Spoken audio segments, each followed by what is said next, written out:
tal? ¿Cómo están? Buen día a todos. Hoy tenemos que ver demencias. El doctor Brusco está de viaje, que me encomendó esta hermosa tarea. Empecemos por definirlo. ¿Qué son las demencias? Porque las demencias son muchas, ¿verdad? Son varias, no es una sola, ¿no? ¿Qué es una demencia o qué son las demencias? Definámoslo. ¿Son enfermedades?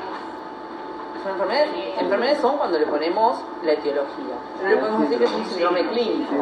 Decimos con síndrome clínico, caracterizado por deterioro de la memoria conductual. Me gusta que agreguemos conductual, porque estamos acostumbrados a pensar a la demencia únicamente como un deterioro cognitivo y en general estamos acostumbrados a pensarla únicamente como un deterioro de memoria.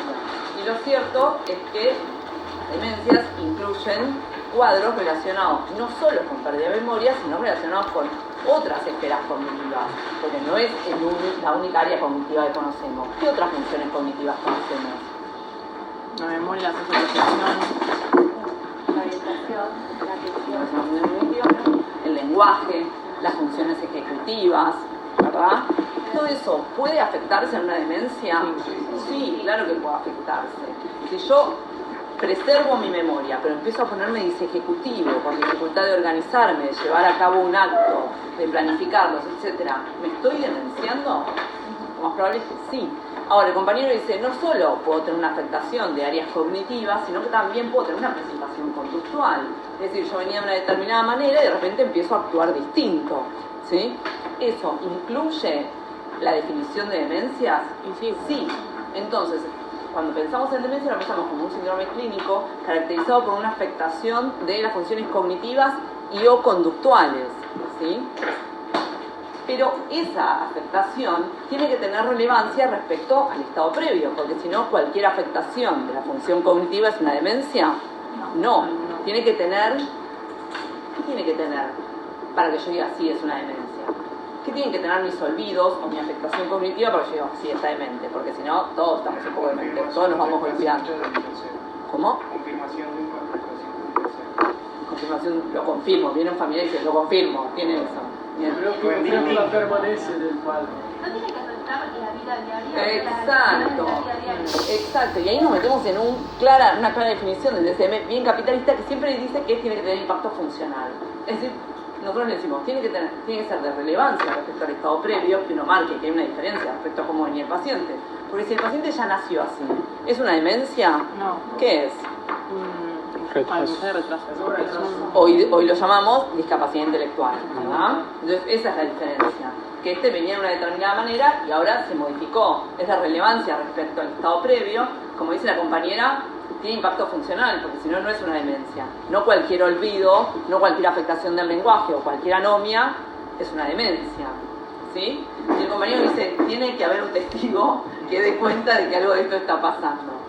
Y algo de eso, el DSM-4 lo decía, que tiene que haber alguien que comunique esta queja cognitiva, pero el DSM-5 dice, no solo tiene que haber alguien, sino que tengo que tener alguna prueba con alguna evaluación neuropsicológica. No es simplemente tipo, si lo vemos muy olvidadizo, porque la verdad que dejarlo a criterio de la pareja, del hijo, etcétera, es como muy subjetiva.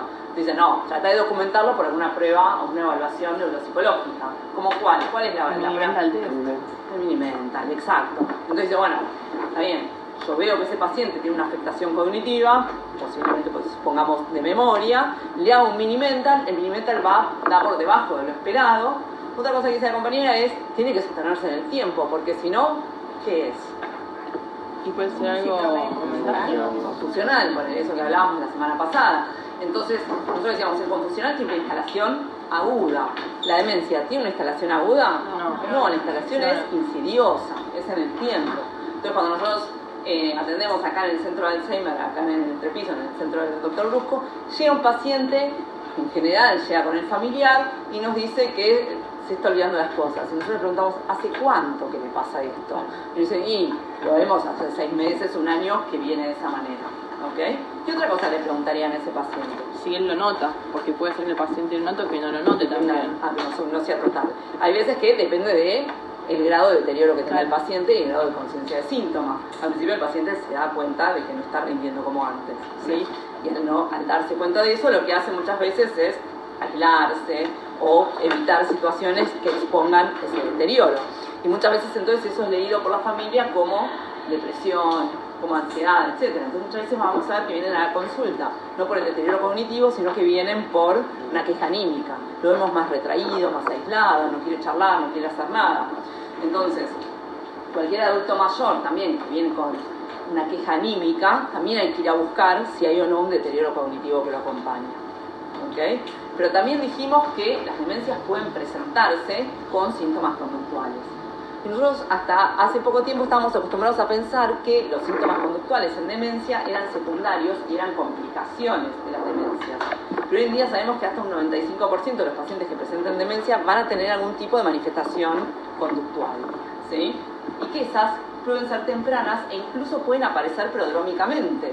Es decir, la afectación que se da a nivel cortical, sobre todo a nivel frontal parasagital, etc., pueden dar una presentación de un paciente apático o deprimido o ansioso, ¿sí? Entonces, esto también es importante entender, que la presentación puede ser así, ¿sí? Sea por la reacción que el paciente tiene por conciencia de síntoma o por la misma fisiopatología de la enfermedad que puede presentarse o manifestarse como una depresión. O hoy en día sabemos también que los trastornos del sueño, por ejemplo, son síntomas prodrómicos que pueden preceder la enfermedad incluso 20 años.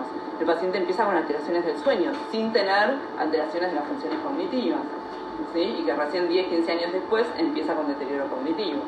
¿Ok? Porque hace de un tiempo a esta parte empezamos con un nuevo paradigma de las demencias, sobre todo en lo que refiere a enfermedad de Alzheimer, que tiene que ver que cuando la demencia se manifiesta, cuando el paciente viene con el deterioro cognitivo y o conductual, el cuadro ya es viejo. Empezó 20 años antes la fisiopatología de la enfermedad, mucho antes. Entonces los agarramos muy tardíamente.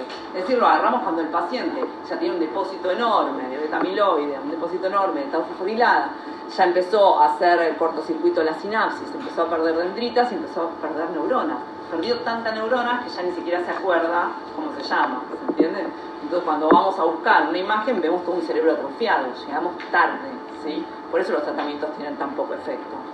Entonces lo que se empieza a pensar, esos pacientes que ya están en etapa clínica, hace un tiempo empezaron a pensar, che, vayamos a buscar a estos pacientes en etapa preclínica, es decir, antes de que se manifieste la enfermedad. ¿Y cómo uno va a buscar eso? Lo va a buscar a través de biomarcadores, ¿entiendes? Hoy tan moderno, hoy tan en boga en todas las enfermedades. Es decir, lo que trata, la medicina tiende a una búsqueda de un perfil de medicina preventiva, ¿entiendes? Entonces lo que se busca también desde la investigación farmacológica es ir a buscarlo antes de que tenga el cerebro atrofiado, porque cuando el cerebro ya está totalmente atrofiado, el fármaco se hace muy poquito efecto. Si no tengo neuronas, ¿sobre dónde va a actuar? ¿Se entiende? Entonces lo que van a buscar es a la enfermedad antes que se manifieste, ¿sí? Entonces, ¿cuál es la enfermedad? ¿Cuál es la causa más frecuente de demencias? Por lejos. Alzheimer, pero les gana a todos, ¿sí? 60-70% de las demencias es enfermedad de Alzheimer, ¿sí? ¿En quién es más frecuente, mujer o hombre? En mujeres. En mujeres. ¿Y por qué es más frecuente en mujeres? Porque a la cantidad que vivan, menos va Mayor cantidad de vida. del sueño, por lo tanto va a tener la duración de la... Porque vivimos más, decís. No. Tiene mayor duración, sí vive mucho más, pero ¿qué pasa? Como hay terceras detección a partir de 60 años, el paciente con Alzheimer, como ya es muy viejito, va a tener menos cantidad de horas de sueño, por lo tanto va a tener una depuración, en este caso, de esta proteína. Ponga lo que sea más frecuente en mujeres. ¿Y por qué las mujeres dormimos menos? No, que se ve mucho más en las mujeres por eso. Vive más años. Vive más. Porque vivimos ¿No más porque tiene más años. longevidad no viene por ese lado? Porque vivimos más años. Hay muchas variables asociadas a por qué nosotras tenemos mayor incidencia de Alzheimer. Y también lo que vemos es, primero, que las mujeres consultan más y de manera más temprana siempre el sistema de salud, pero también las mujeres tenemos menos acceso a la educación, las mujeres tenemos más actividades de cuidado también, y tenemos mayores situaciones también y de eventos estresantes. Entonces también tiene que ver cuando nosotros pensamos en cuáles son los factores de riesgo de Alzheimer. Uno es la edad, ¿sí? Es decir, la prevalencia de Alzheimer es de 1,5 entre los 60 y 65 años y se va duplicando cada 5 años, ¿sí? Pudiendo llegar a números elevados, como un 50% en pacientes de 90 años, ¿ok? Entonces, por un lado está la edad. Pero, ¿cuáles son los factores protectores de la enfermedad de Alzheimer? Y estimular permanentemente la memoria, no sé cómo decirlo La educación. profesionalmente, pero...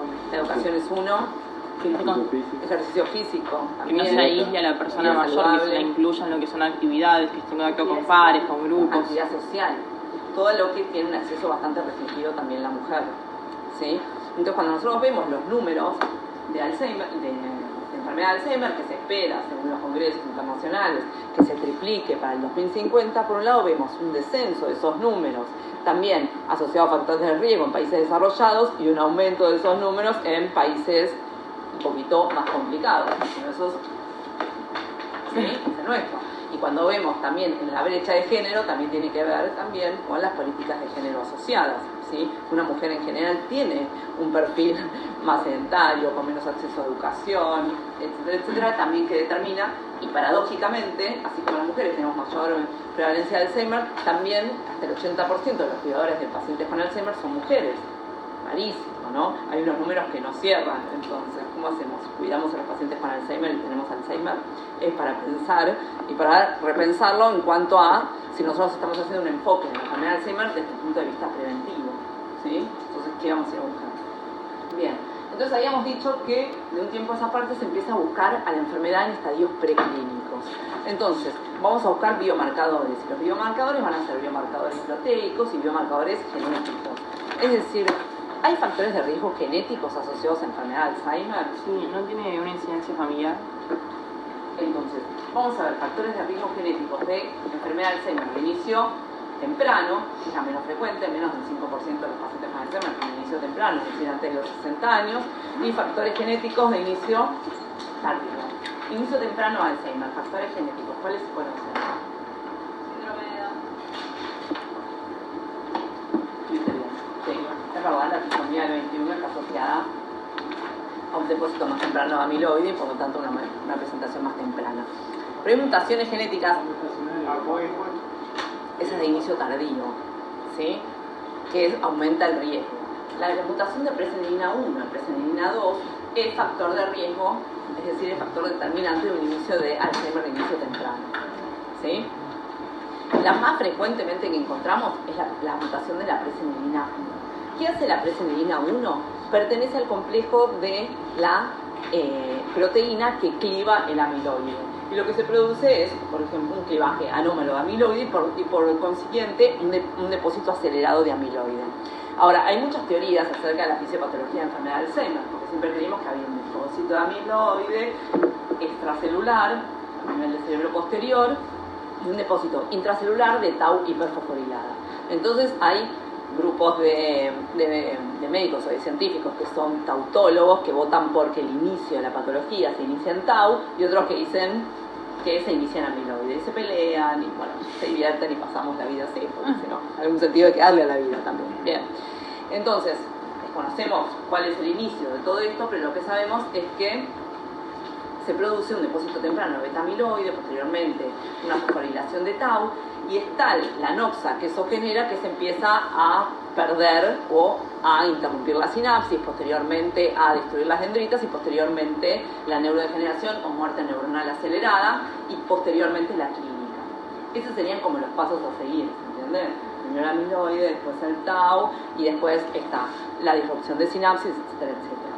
Entonces lo que hacen hoy es plantear como una modalidad preclínica, vieron cómo hacemos, yo no hago oncología, pretendo hacerla, pero vieron el TNM de onco, sí. Bueno, se hace lo mismo en Alzheimer, pero con A de amiloide, T de tau y N de neurodegeneración.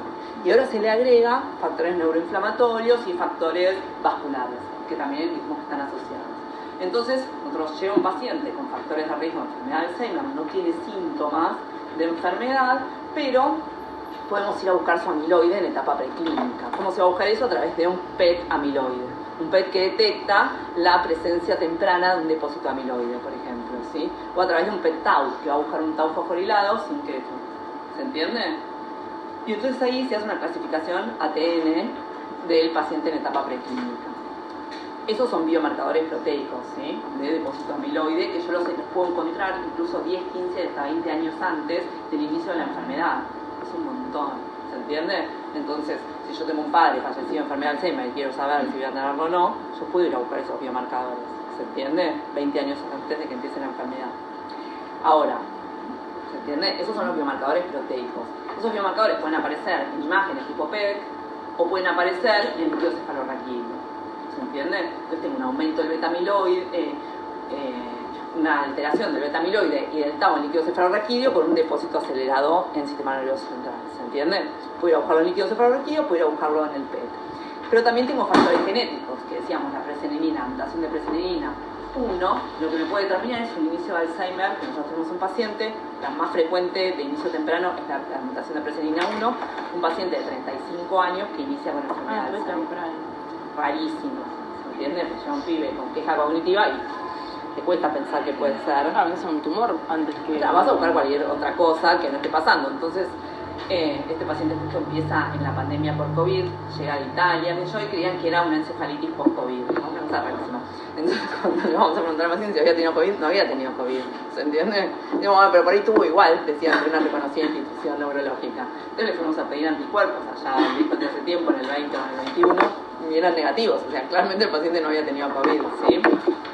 Pero bueno, lo interesante es que estas mutaciones tempranas se presentan también con otros síntomas, pueden presentarse con síntomas, es mucho más agresiva, mucho más acelerado el cuadro, y pueden presentarse con síntomas acompañantes de convulsiones, de síntomas extrapiramidales, son más raras las apariciones.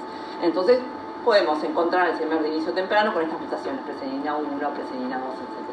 Ahora, ¿hay factores genéticos de enfermedad de Alzheimer de inicio tardío? APOE4. Ahora, no es lo mismo, porque la presenilina es autosómica dominante. Usted tiene una mutación en presenilina, vas a tener Alzheimer, ¿sí? Porque en general la presenilina está muy preservada en los mamíferos a través del tiempo. No tolera ninguna mutación. Porque vieron que a lo largo es muy interesante, ustedes ya se van a dedicar prácticamente a todo lo que tenga que ver con genética, van a convivir con eso en su práctica diaria, la farmacogenética, la farmacogenómica, todo esto va para ese tiempo, pero lo que nosotros vemos es que en cada generación, supónganse, hay un montón de mutaciones que van sucediendo. No me acuerdo el porcentaje, pero eran como 64 por Loki o algo así, que son muchísimas, pero no toda mutación lleva a un cuadro patológico, una manifestación de una enfermedad. Entonces dejamos de hablar de mutación y empezamos a hablar de variables genéticas, ¿no?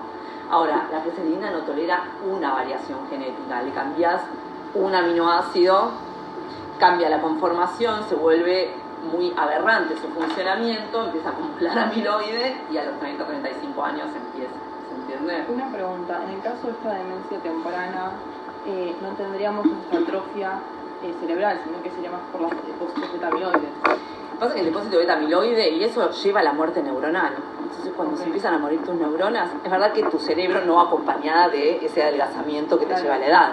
Porque vos cuando llegas a ver el paciente de 75, 80 años con Alzheimer también tiene un adelgazamiento propio de la edad. Sí, capaz tuvo una ACV, tuvo otras cuestiones vasculares que generan más atrofia y más desuso. Además está más sucio, está vascular, etc. Por eso dijimos la causa más frecuente de enfermedad de demencia es el Alzheimer, pero le sigue la mixta. Y cuando nosotros hablábamos antes lo clasificamos así, pero después nos dimos cuenta que en realidad la mixta, en realidad lo vascular es factor de riesgo de Alzheimer. ¿Se entiende? Y que incluso, esto que decía el compañero, la presencia de APOE4 dice es factor de riesgo de enfermedad de Alzheimer de inicio tardío. Es decir, que aumenta el riesgo, no es una sentencia como la presenilina. Si es una mutación de presenilina, vas a tener Alzheimer. Ahora, tenés una APOE4, lo que tenés es más riesgo de desarrollar enfermedad de Alzheimer en tu vejez. Entonces, cuanto vos más factores protectores tengas, ejercicio físico, dieta mediterránea, etcétera, más tardíamente lo vas a presentar. ¿Entendés? Como más rápidamente. Pero después nos dimos cuenta que el APOE4, es decir, en su variante homo o heterocigota, pues ya tenés un APOE4 y decís, sí, la verdad que tiene riesgo. A veces lo hacemos por desempatar, porque hoy en día podemos encontrar APOE4 en Rossi. ¿Se entiende? Antes era más difícil de encontrar, pero ahora lo ponemos en un laboratorio común y nos dan APOE4. Entonces no te queda claro si es un Alzheimer o no es un Alzheimer, porque te dice un APOE4, es APOE4, tiene 80 años, está con olvidos y es un Alzheimer, ¿se entiende?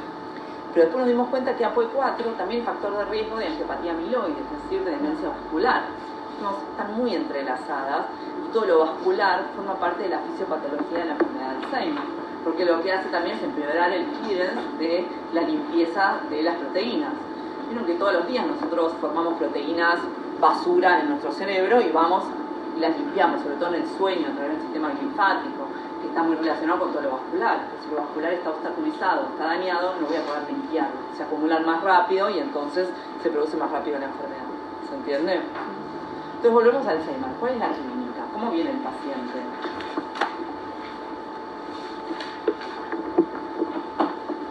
¿Cómo llegaría el paciente? ¿Cómo llega a la consulta? Algo les dije. Bueno, yo la acompañé a un familiar generalmente, Sí. y bueno, manifiesta, puede ir, depende del estadio, desde olvidos leves hasta olvidos más grandes, puede presentar alteraciones conductuales. Que en general al principio la enfermedad de Alzheimer aparecen con apatía, depresión y ansiedad, es un clásico. O aparecen angustiados, ansiosos, tipo que se dan cuenta y se olvidaron todo lo que les contaron ayer, ¿sí? Es una memoria bien declarativa de características anterógradas, de lo reciente. Entonces nosotros le preguntamos al paciente, ¿se acuerda que comió anoche? Siempre dicen cualquiera, me mandan un poco de fruta, ahora le pregunto, ¿se acuerda el día que se casó? Sí, me acuerdo, tenía un vestido con puntitas, eso, bueno, perfecto. Hay una relativa preservación de la memoria retrógrada con una afectación clara de memoria anterógrada, ¿sí? Algunos autores hablan del giro del signo cefálico, entonces yo le pregunto al paciente, ¿te acordás que comiste hoy, que comiste ayer? Y el paciente gira y mira al familiar, ¿qué comimos ayer? Sí, es lindo el signo cefálico, sí me gustó. Hay signos de intrusión, que lo que vemos es en el mini-mental. El mini-mental está más puesto, está más enfocado hacia un perfil más de deterioro cognitivo y con memoria. Entonces vieron que nosotros decimos, bueno, le pido que repita estas 3 palabras: pelota, bandera, árbol. Repítalas, vamos a ponerlo, repite, pelota, bandera. Bueno, recuérdelas, por un rato se las voy a volver a preguntar. Y en el medio le decís, bueno, ahora quiero que deletree la palabra mundo, letra por letra y de atrás para adelante. Entonces tipo, mundo. Dice, ¿se acuerda de las 3 palabras que le dije? Y una de las palabras que dice es mundo. Eso es una intrusión, eso es un fenómeno intrusivo y en Alzheimer, ¿sí? Entonces, con muy poquito uno puede ir orientándose hacia un diagnóstico, ¿sí? Entonces, hago una anamnesis clara, le pregunto cuándo empezó, pues si empezó ayer, tengo que ir a buscar un confusional. Empezó hace mucho tiempo, viene con fallas cognitivas. En general el Alzheimer tiene fallas de memoria. ¿Puede haber un Alzheimer que no empiece con fallas de memoria? Sí, hay variantes de Alzheimer como de variantes frontales, entonces el paciente viene desinhibido. De hecho, la primer paciente que describe Alzheimer es una paciente atípica, que viene con delirios, con alucinaciones, etc. Nadie diría que así debuta un Alzheimer, ¿sí? Pero hay variantes más raras. Aparte, por una cuestión estadística, como el 60-70% son Alzheimer, incluso lo que no te parezca Alzheimer puede ser Alzheimer, ¿se entiende? Como hay algo así. Tiene una hojita que no voy a... Entonces también nosotros qué podemos hacer, en el consultorio hacemos una anamnesis preguntándose cuándo que pasó, si tuvo alteraciones de la conducta, si lo vemos más retraído, más aislado, si tiene problemas para manejar el dinero, si le pasa que le cuesta, si le pasa que se ha perdido últimamente en la calle. Y eso es un signo claro de Alzheimer. Hace un tiempo, en 2015, no me acuerdo el nombre porque también tengo fallas cognitivas, un tipo se da cuenta que en el hipocampo, que es la afectación inicial del Alzheimer, hay como un GPS, donde el cual nos permite orientarnos espacialmente. Y que se produce una afectación temprana de ese GPS y de repente el tipo va a comprar tomates a la verdulería y no puede volver, ¿sí? Se desorienta, hay desorientación temprana. Entonces preguntamos cambios conductuales, fallas en memoria, desorientación temprana, dificultad para encontrar el nombre de las palabras, etcétera, etcétera. Esa es nuestra anamnesis. ¿Le hacemos un mini-mental? Sí. Somos médicos clínicos, le hacemos un mini-mental, porque si yo voy a derivar a un servicio de Alzheimer, es de una práctica decirle mini-mental. ¿Cuánto es el corte? 24 para la persona mayor de 65 años, por debajo de eso hablamos que tienen síntomas de demencia. Tal cual, está afectado. De 24 a 26 hay como un gris, que depende si el señor tenga posgrados o no, se la dejamos pasar o no. Primaria completa con 25, bueno, está bien. Ahora, el tipo universitario, que yo, califica 25 y estás ahí, ¿sí?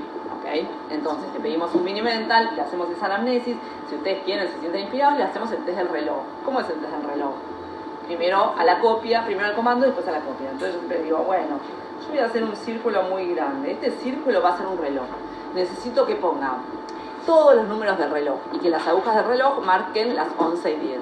Ahora lo que estamos viendo entre ustedes, los chicos jóvenes, que ninguno veo y ninguno tiene reloj con agujas, obviamente ya no saben hacer relojes. Entonces el otro día le hicimos un test a los de salud mental, que son incluso más jóvenes que ustedes. Ninguno sabía hacer un reloj, ¿entiendes? O todos tienen Alzheimer o se acabó la era analógica, ¿se entiende? Hay que repensarlo. No sabían, tipo, ninguno sabía para un... Bueno, rarísimo. Habla también del nivel que tiene la medicina argentina, ¿no? Y lo que vemos es que muchas veces lo que no pueden hacer es la transcodificación semántica, es decir, pasar el número a un concepto de agujas. Pero es verdad que hay que estar viéndolo para, ¿no? No puedo creer que vos usás de agujas.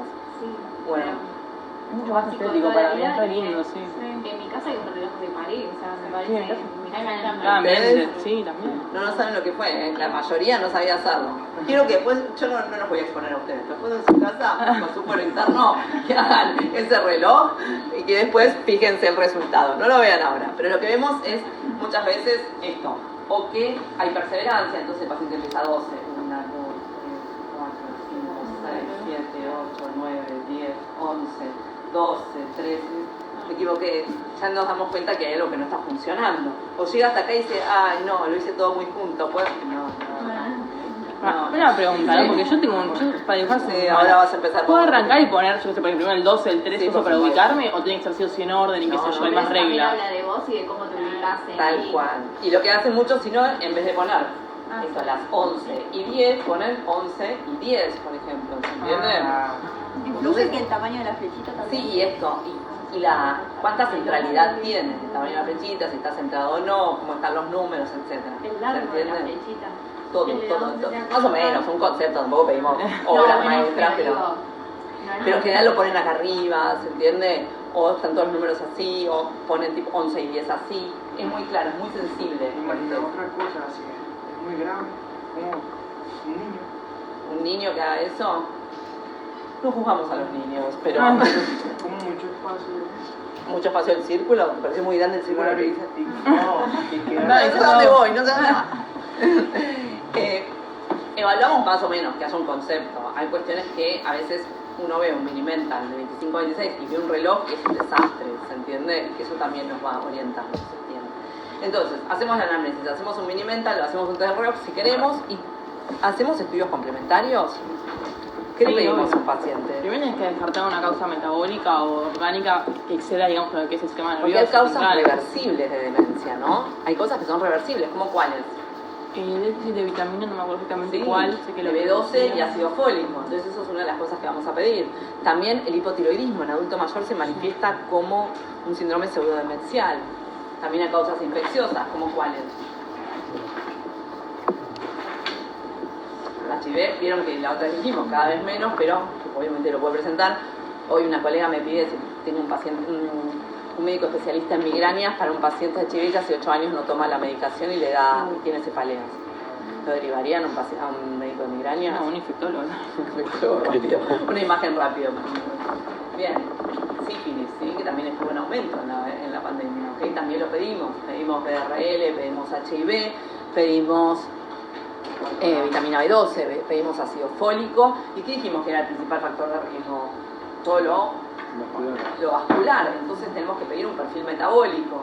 Pedimos glucemia, pedimos colesterol, pedimos homocisteína también, ¿sí? Que es factor de riesgo también vascular y factor de riesgo de demencia, ¿ok? Entonces pedimos un laboratorio completo con todo esto. Bien, ¿algo más le van a pedir? Imágenes. Una imagen. ¿Qué tipo de imagen pedirían? Una tomo, un tag. Dale, un poquito más. Y después, si tenemos dinero, Bueno, si hay pensemos recursos, que sí. una rezo con contraste, con sin contraste. Puede ser sin contraste, es algo que estemos pensando que hay algo más vascular, que pueda estar Ok. como interfiriendo, pero si no podemos pedir una rezo encéfalo con cortes temporales. pedimos. Y lo que hacen los cortes temporales es mostrarnos los hipocampos en primer plano, ¿sí? Entonces si podemos pedimos una rezo porque tiene mayor definición en parénquima. La tomo es como un concepto, ¿vieron? Concepto, a ver si hay un tumor, si hay un sangrado, ¿sí? Si hay algo óseo, etcétera, pero no vemos una definición o un detalle de parénquima muy claro. Si no queda otra y somos pobres, no hay problema.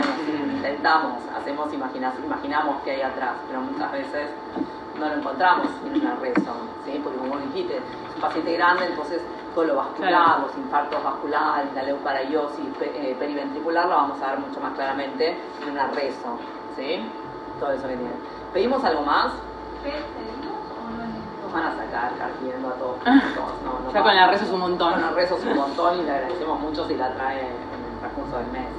En municipalidad tardas un año en encontrar una rezo. No, la PET no. PET salvo que estés en cuestiones preclínicas, Claro. en los cuales igual no. Claro, no- como un marcador. el único, hay muy pocos lugares acá en Argentina que hacen PET con marcador, PET tau, PET amiloide, tipo flame, semic, y son, obviamente, a veces que hay que pagarla porque no la cubren, ¿entendés? Todo lo preclínico no está cubierto. Lo mismo lo genético tratamiento genético hay que pagarlo. Está difícil. Y en algunos momentos mejores de la vida, veíamos un PET y pasaba, y a veces pasaba por OSDE, pero no es muy poco probable, está complejo, pero complicado. Bien, pedimos una imagen, una reso, pedimos un laboratorio y le hicimos la anamnesis. Pedimos algo más porque yo solo le hice un minimenta. Yo quiero ir a evaluar esfera por esfera cognitiva, cuánto impacto cognitivo tiene esto, etcétera, etcétera. Tengo que pedir una evaluación cognitiva, una evaluación neuropsicológica voy a pedir, ¿sí? Y dice que habían visto de la comisión lumbar para buscar antidote y estado. Eso también, necesitas un lugar, un centro que tenga reactivos. Pero eso lo hacemos para el paciente que ya tiene clínico o no tiene clínico. No, se hace muy específicamente cuando vos querés desempatar algo. Cuando hay un cuadro raro, lo mismo del PET-tau o el PET-amiloide. El paciente ahí ya está en estadio clínico. Si el paciente vino al centro nuestro, el grupo donde atendemos, atenderse, viene con queja cognitiva, ya no está en estadio preclínico. El paciente está asintomático.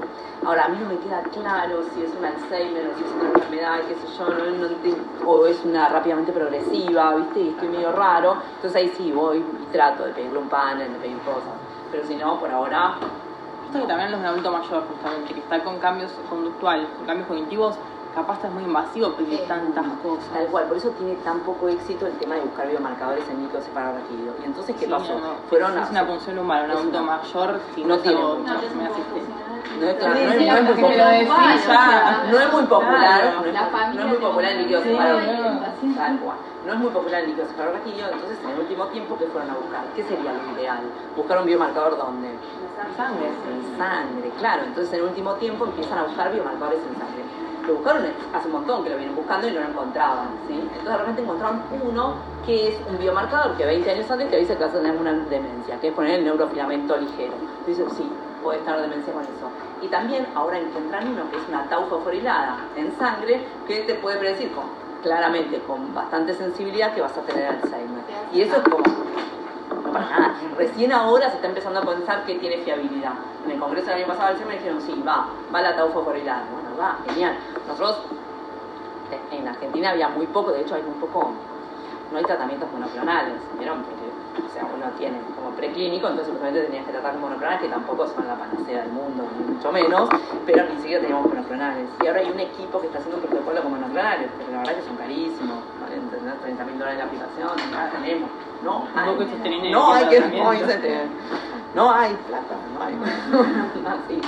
Así que estamos en combinaciones. Pero lo que se piensa es como un nuevo enfoque de la enfermedad de Alzheimer. Imagínense lo que tienden las asociaciones internacionales de Alzheimer es ir al médico de atención primaria con una gota de sangre, wow, ¿entendés? Te dicen que tenés tau fosforilada positiva y ya tenés ahí un diagnóstico.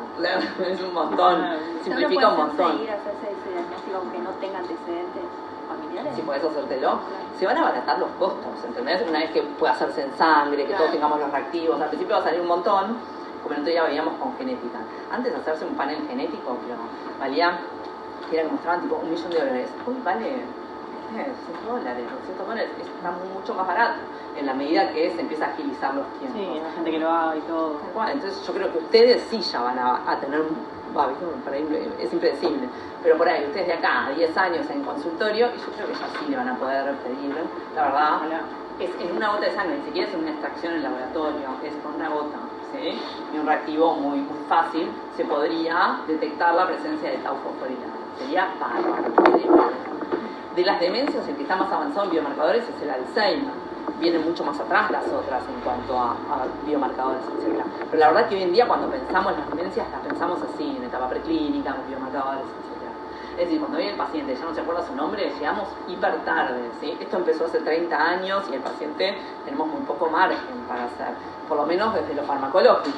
Entonces, le pedimos todo eso, el paciente vuelve, ¿no? Vuelve con factores de riesgo vasculares, con una resonancia, vamos a ver una leucocariosis, porque en general siempre es un paciente mixto, con una atrofia de hipocampo bastante clara. ¿Qué hacemos? ¿Qué hacemos con este paciente? Primero hay que estadificar en qué, bueno... ¿Cómo se estadifica? Y te antes una minimental test para estudios cognitivos. Eso te da una referencia de nivel. Pero nosotros dijimos, para que sea demencia tiene que tener impacto funcional. Entonces, la estadificación depende del nivel de impacto funcional. Y se estadifica a través de una escala que se llama CDR. Entonces, ponele, ahí nos metemos con otro concepto importantísimo, que es el concepto de deterioro cognitivo leve. ¿Qué es el deterioro cognitivo leve? No es cuando Y no hablamos aparece en el DSM-5, el DSM-4 no tenía. O sea, el DSM-4 decía, o vos estás perfecto, no tenés nada, o tenés demencia. En el medio pasaron un montón de cosas, ¿sí? En el medio yo estuve más o menos, ¿no? Sí. Hay una parte en que yo estoy más o menos. No es que yo tipo un día me levanto perfecto, puedo resolver todos los ejercicios de álgebra y el otro día me despierto y no entiendo nada y no sé quién soy. Pasa un tiempo, ¿okay? El DSM-5 dice, bueno, hay un cuadro que se llama deterioro cognitivo leve, o el DSM-5 dice, bueno, no le digamos más demencias, digámosle trastorno neurocognitivo mayor a las demencias y trastorno neurocognitivo menor al deterioro cognitivo leve, que es un deterioro en el cual el paciente puntúa menos de lo esperado para su educación y su edad, pero que todavía no tiene impacto funcional. Es decir, tiene un deterioro, cuando yo hago la evaluación, puntúa menos de uno o dos desvíos estándar, pero no tiene tanto impacto funcional. El tipo sigue yendo a trabajar al banco, sigue yendo a jugar al tenis con los amigos, etc. Pero teclea, ¿sí? ¿Cuál es la importancia del diagnóstico del deterioro cognitivo leve? ¿Qué es el factor? Tiene una tasa de conversión mucho más alta que población general, ¿sí? Del 8 al 15% de esos pacientes convierten anualmente a demencia. Es altísimo. Esos pacientes hay que prestarles atención. Esos pacientes son CDR-05, ¿sí? CDR-1 es demencia leve, el paciente teclea, pero bueno, todavía se baña solo, habla, charla. CDR-2 ya el paciente es totalmente dependiente para las actividades de la vida diaria. CDR-3 está postrado y conmutivo, etc. ¿Se entiende? No habla. ¿Ok? Entonces, ese paciente llega primero con fallas, con deprimido, etc. Después los síntomas conductuales pueden ir complejizándose. El paciente puede alucinarse, puede ponerse delirante. Sí, hay unos delirios claramente asociados a demencia, que son los delirios de falsa identificación. Delirios de falsa identificación orgánica. El paciente, por ejemplo, cree que su casa no es su casa, pero está en una casa que es igual a la de él, o que los familiares en realidad están disfrazados de enfermeros, o los enfermeros de familiares, ¿sí? O delirios serotípicos, esos son prestarle atención, mi mujer me está engañando con el portero, entonces ahí pueden tener conductas agresivas, ¿sí? Eso desencadena conductas agresivas, le pegan a la mujer, le sacan un cuchillo, ese tipo de cosas que pueden pasar, ¿sí?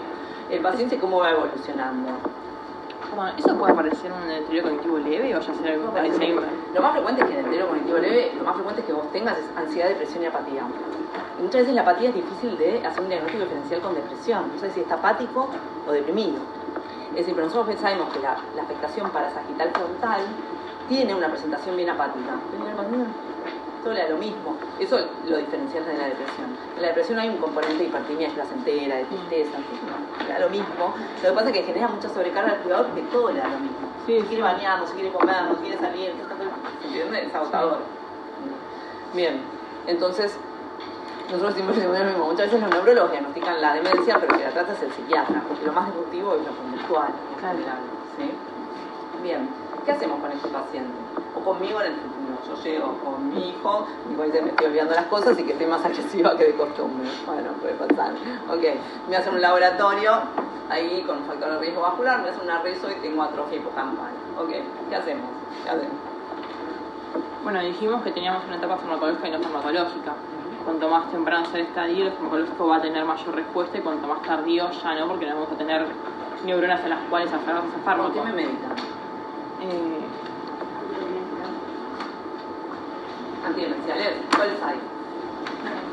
Con el esilo, que es un inhibidor de la acetilcolinesterasa, aumenta acetilcolina en brecha sináptica y me mantiene. Para donepezilo pedimos primero una interconsulta con cardio para evaluar si existen factores de riesgo para arritmias, etc. Bien, también podemos suplementar con vitamina B1, B6, B12, que también lo que hace es actuar sobre la homocisteína, ¿sí? Que también es factor de riesgo para todo lo que tiene que ver con vascular. Acuérdense que lo conductual es importante, entonces pregúntenme si yo estoy deprimida, ansiosa, porque muchas veces mejorando lo anímico, mejoro lo cognitivo.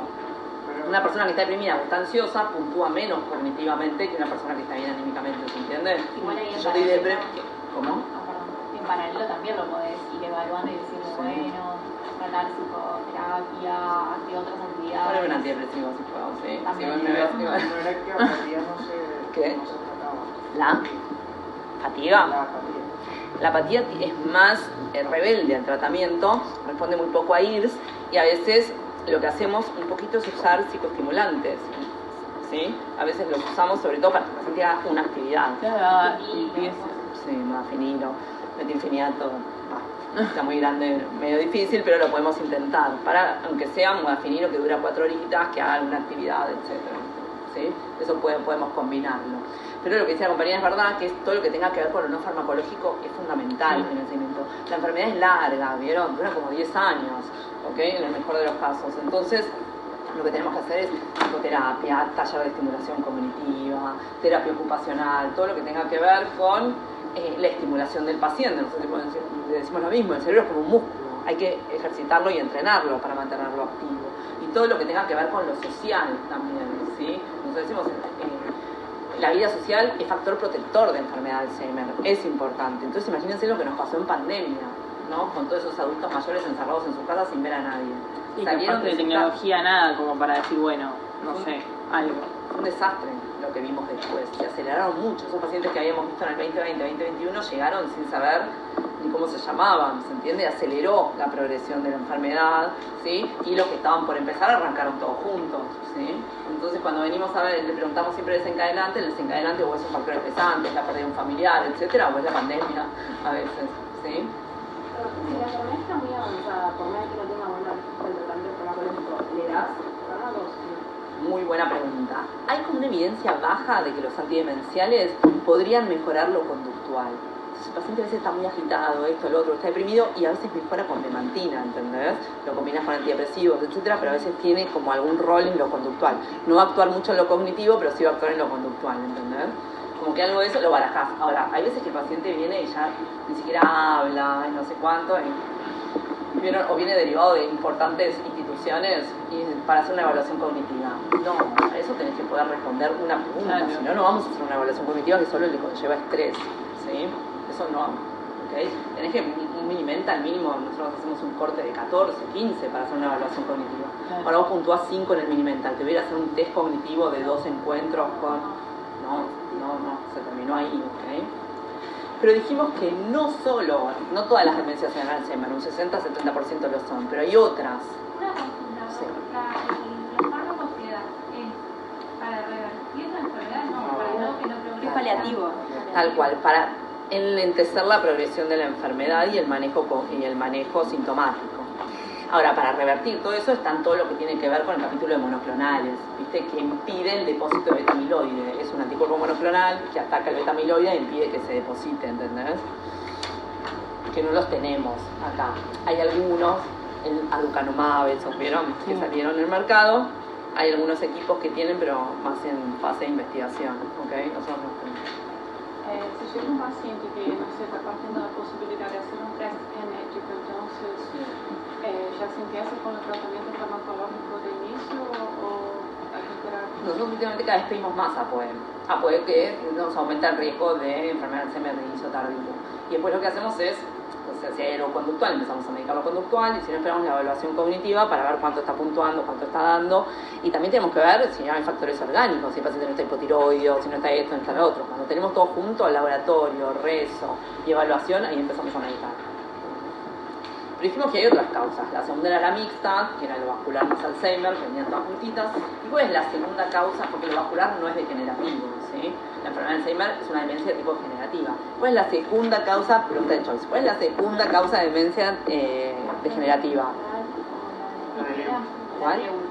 Lewy va segunda, porque siempre hay como dudas acerca de si es la DPT o llamada degeneración lobar frontotemporal o si es Lewy. Pero el Lewy es la segunda causa de demencia degenerativa. ¿Y de qué se trata de demencia por cuerpos de Lewy? ¿Cómo es? Es rara, pero es interesante, porque siempre hay muy poco diagnóstico, nos la confundimos con cualquier cosa, entonces no la diagnosticamos. Ese es nuestro problema con Lewy. Hay un montón de Lewy. ¿Cómo es la de Lewy? Tiene dos esferas, tiene una esfera. Fíjense, vieron que Alzheimer al principio no tiene nada motor, es todo cognitivo. Entonces el Alzheimer evoluciona con motor, se pone rígido, medio decorticado, empieza a evolucionar, pero al principio nada motor. La demencia por cuerpos de Lewy, lo que se trata es una sinucleopatía, es decir, hay un depósito, hay una acumulación de proteína y que se caracteriza principalmente, tiene una presentación conductual, por eso que decimos que es importante que ustedes cuando le pregunten la definición de demencia, ustedes digan hay una afectación cognitiva y o conductual, porque Lewy debuta conductual.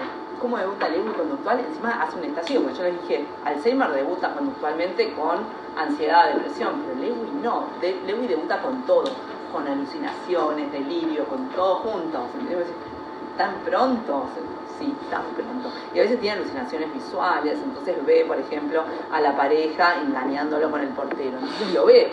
Entonces el delirio celotípico tiene un mecanismo que es a mecanismo alucinatorio, no es interpretativo, ¿se entiende? Lo ve y entonces arma el delirio. Entonces debuta, sí, debuta conductualmente, con síntomas conductuales, con alucinaciones, con delirio y con alteraciones del nivel de conciencia. Entonces a veces está bien y a veces está enturbiado, entonces crees que está confuso, ¿se entiende? O que es una encefalitis autoinmune, no entendés bien qué es. Alzheimer siempre tiene la conciencia. ¿Cómo? Alzheimer siempre. ¿Vieron que nosotros decíamos el Alzheimer, nosotros decíamos el otro día, el confusional fluctúa, el Alzheimer más frecuente? Hoy todos tienen un fenómeno de sundowning, que a las 7 de la tarde lo agarras al Alzheimer y está más perdido que a las 10 de la mañana en general, pero el Lewy en cualquier momento se confunde, ¿sí? Entonces a veces lo ves un día en el consultorio y ves está para atrás, está de última, otro día lo ves, hola, ¿qué tal? ¿Cómo está? Y está bien el tipo, fluctúa mucho el Lewy, entonces se confunde mucho con un confusional o con una encefalitis autoinmune, etc. Entonces debuta mucho con lo conductual, pero al tiempo se le agrega lo motor. ¿Y lo motor cómo se presenta? Digo, esa rigidez. Un Parkinson, como un parkinsonismo, ¿sí? Evoluciona como un Parkinson. Pero primero aparece lo conductual, a diferencia del Parkinson. En el Parkinson primero aparece lo motor y el tipo está impecable, un señora, pero solo con síntomas motores. Así debuta el Parkinson, ¿sí? Con bradiquinesia, rigidez, temblor distal, etc. Eso es un Parkinson. Ahora, el Parkinson puede estar un poquito deprimido, un poquito ejecutivo, pero está bien, el tipo sigue su vida, por lo menos nosotros decimos que Parkinson tiene una luna de miel de 5 o 8 años, el tipo la maneja bastante bien. El tipo de alucinaciones que tiene, también nos puede dar un diagnóstico, porque es como ve... Es raro que un Parkinson debute con alucinaciones. Un Parkinson con alucinaciones es un Lewy, decimos. Claro, me refería a eso. Sí, un Parkinson, salvo un Parkinson de 15 años de evolución, donde empieza a haber una afectación cognitiva, empieza a alucinar y empieza a deteriorarse cognitivamente, pero es mucho más tardío. Entonces, empezó hace poco con Parkinson y ya está alucinado, o es un parkinsonismo atípico o es un Lewy. Ahí lo tenemos que descartar, ¿se entiende? Entonces lo que tienen es en los tiempos de presentación. El Lewy se presenta como conductual y después aparece lo motor, que al principio es leve, ¿entendés? Como que acompaña el cuadro, no es que es el protagonista, lo acompaña. Pero en el Parkinson no, el Parkinson debuta con síntomas motores muy claros, bradiquinesia, temblor, rigidez, etcétera. Está perfecto el tipo, a veces está muy poquito deprimido, etcétera, etcétera. Y después de un tiempo, cuando empieza a deteriorarse cognitivamente, cuando empieza a fallar cognitivamente, ahí vamos a ver que, porque al principio a veces puede alucinar por efectos de la medicación, de la levodopa, pero como está preservado lo cognitivo, descarta la alucinación, se da cuenta y es una alucinosis, ¿se entiende? O ya estoy complicándola. Como que yo puedo descartar. Si yo estoy bien cognitivamente y veo acá un perro, digo, estoy cualquiera, a ver qué me está pasando, y aviso. A veces no avisan porque les da vergüenza, pero uno le pregunta al paciente con Parkinson, ¿estás viendo cosas? Sí, veo bichitos. Bueno, vamos a ver si tocamos un poquito la levodopa, que está un poquito alta, ¿se entiende? Que es un efecto bien farmacológico. Ahora el Lewy ya debuta con alucinaciones complejas, con cuestiones súper complejas, y no es nada motor. Después evoluciona un poco con lo motor. Y ahí se nos arma un dilema complejo con Lewy, porque nosotros ¿cómo tratamos las alucinaciones? Con antipsicóticos. Ahora, los antipsicóticos, ¿cómo actúan sobre lo motor? Empeoran. Entonces ahí el paciente termina tomando levodopa. Y la levodopa, ¿qué hace con las alucinaciones? Es un lío, ¿se entiende? Entonces hay que hacer un equilibrio muy delgado entre lo que tiene que ver con antipsicóticos y agonistas dopaminérgicos. ¿Se entiende? Todo el tiempo el Lewy. Entonces ese sería el Lewy, la segunda causa de demencia degenerativa. Y la tercera causa de demencia degenerativa ¿La frontotemporal? Es la frontotemporal. Pero una pregunta, ¿no sería la vascular la segunda? Ahora estamos en degenerativa. De todas, la primera es Alzheimer y la segunda es mixta. Ahora, cuando nos metemos solo con neurodegenerativas, con que tiene una progresión, una acumulación de proteínas y una degeneración, la vascular no es degenerativa. Entonces ahí nos metemos con Lewy, con DFT, con la degeneración lobal frontotemporal, que es un montón de demencias también la degeneración lobal frontotemporal, porque puede tener diferentes tipos de afectaciones. Para empezar, puede tener una afectación frontal o temporal o ambas, ¿sí? Y puede haber con afectación de motoneurona, ¿sí? Puede ser más parecido como tipo ELA también, o puede tener una presentación medio parkinsoniana con una degeneración cortico-basal. O sea, son muchas las presentaciones, pero nos quedamos con las tres principales de DFT que tienen que ver con si afecta frontal o si afecta temporal. La más frecuente es la frontal, con la variante conductual. Ahora, fíjense que el frontal yo tengo una parte orbitofrontal, una parte parasagital y una parte dorsolateral, ¿sí? Si yo afecto lo orbitofrontal, voy a ver un paciente lenguaje, ¿no? desinhibido. Un paciente desinhibido hace cualquiera, hace chistes desubicados, de repente no tiene sentido, se baja los pantalones, no daba para nada, empieza a decir malas palabras, ¿viste? Como el embajador que de repente dice cosas que no corresponden, etc. Ahora, si la afectación principal es parasagital, el tipo está apático. Y la presentación apática es re frecuente, pero es más subdiagnosticada, no es tan disruptiva como una persona que se baja los pantalones. El abuelo que de repente, lo que tiene la DFT es que a veces aparece más temprano que la Alzheimer. 60 o 65 años ya debuta, está tranqui y de repente en una Navidad empieza a decir cualquier cosa. Es disruptivo, ¿se entiende? Entonces tiene una presentación conductual. No hay deterioro cognitivo y tiene una presentación conductual, ¿no? Entonces puede ser una presentación desinhibida, una afectación orbitofrontal, una afectación apática si es parasagital, y si es dorsolateral lo que vamos a ver es más disejecutivo, se desorganiza, ¿sí? No sabe bien cómo organizarse, cómo llegar a las metas, etc. Ahora, si tiene una afectación temporal, para una afectación del lenguaje. Y ahí tenemos dos presentaciones del lenguaje, que uno es la fascia progresiva primaria, el tipo se pone logopénico, no puede hablar, es una presentación medio como entrecortada del lenguaje, eso, sí, ya quiero, es un poquito angustiante, bien anómico el paciente, o una demencia semántica que dice una ensalada de palabras que no se le entiende nada. ¿Entienden? Pero él siente que está hablando. Siente a veces que está hablando normal, no se da cuenta, a veces sí, a veces no, depende de la más frecuente es la variante conductual. Cuando nosotros nos vamos a las inclusiones que hay, puede haber, algunas son tau positivas, ¿sí? Algunas de esas son tau positivas, otras tienen otro tipo de inclusiones, y hay muchas mutaciones asociadas a DFT. Mutaciones del gen de la prenanulina, mutaciones FUM, hay un montón asociadas. Hay incluso la repetición de hexanucleótidos, ¿vieron cómo pasa en Huntington? También puede dar DFT, ¿se entiende? Es un mundo de enfermedades de DFT, todo un gran capítulo también, ¿se entiende? ¿Hay algún fármaco aprobado para DFT? Nada, ¿sí? Manejo conductual, también manejo sintomático que hacemos, sobre todo para lo conductual, si el paciente está muy desinhibido, muy agresivo. Fíjense que todo lo frontal también está relacionado con la alimentación, te empiezan a comer cualquier cosa, o comen cosas no comestibles, ¿sí? Cosas crudas, son un lío. O empiezan con pérdida del factor moral. Entonces tenía una paciente que la agarraron en el banco porque quería afanar todo, eran como, viste, hacen lío, ¿se entiende? Tocas el frontal y haces lío, no hay otra, ¿sí? El tocar el frontal, ya lo dijo Phineas Gage, ¿no? Con el entendimiento del funcionamiento del frontal, ¿ok? Entonces tenemos, fíjense, las demencias son un mundo de sensaciones, ¿ok? Hay muy poco, o sea, ahí la tratamos así, con lo que hay alguna que otra, vieron que para ELA se le da, pero hay muy poco, porque encima puede ser que vos encima de tener la DFT tengas un componente motor, con un cuadro tipo medio esclerosis lateral amiotrófica, una marrón, o una corticobasal, que se presentan con un síndrome medio parkinsoniano, medio hemilateral, medio rígidas y con la pérdida de fuerza de un lado del cuerpo, ¿sí? Y van evolucionando con diferentes síntomas. Son un montón las DFT. Las que ustedes deben recordar son las de afectación frontal, variante conductual, o las de afectación del lenguaje, ¿sí? La fascia progresiva primaria o la demencia semática. ¿Okay? Y el tratamiento es sintomático.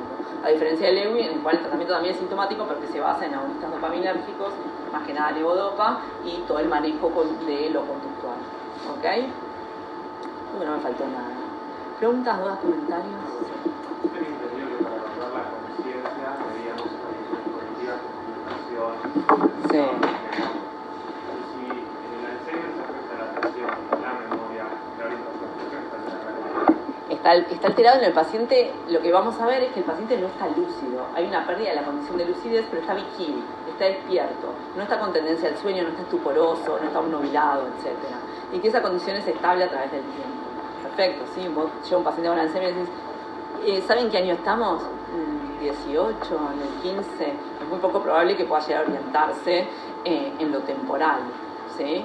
Pero esto se sostuvo en el tiempo, no tuvo una instalación aguda, ¿se entiende? Está todo el día bastante parecido y tenés el relato de un familiar que te dice eso. Ahora, ojo, porque ese paciente en un domicilio que un día se despierta, o sea, no durmió el día anterior, está agresivo, venía desorientado, pero ahora le quiso matar a la mujer, ¿se acuerdan? Está confuso. ¿Se acuerdan que uno es factor de riesgo del otro? El síndrome confusional es factor de riesgo de demencia y la demencia es factor de riesgo del síndrome confusional. ¿Ok? Bien.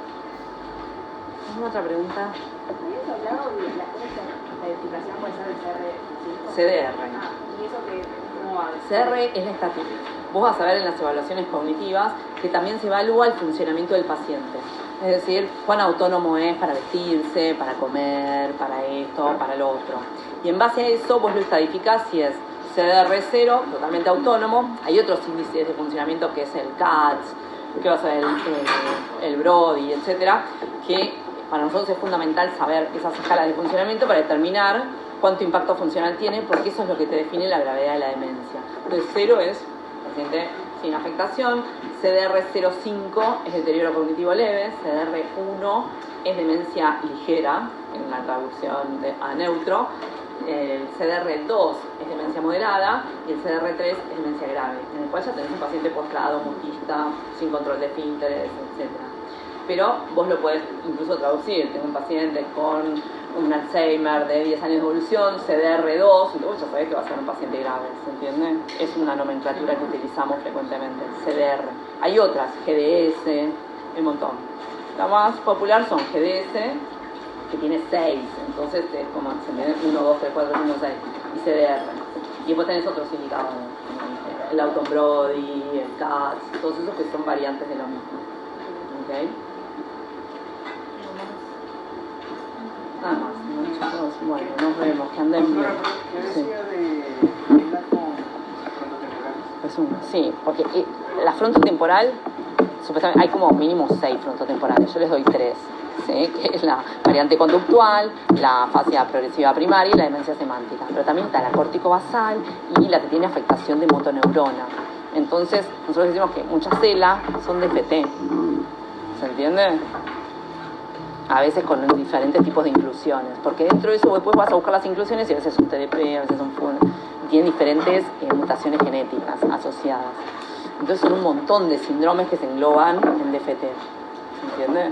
Es complejo, pero hay DFT con afectación de motoneurona, después tener ambos, es complejo,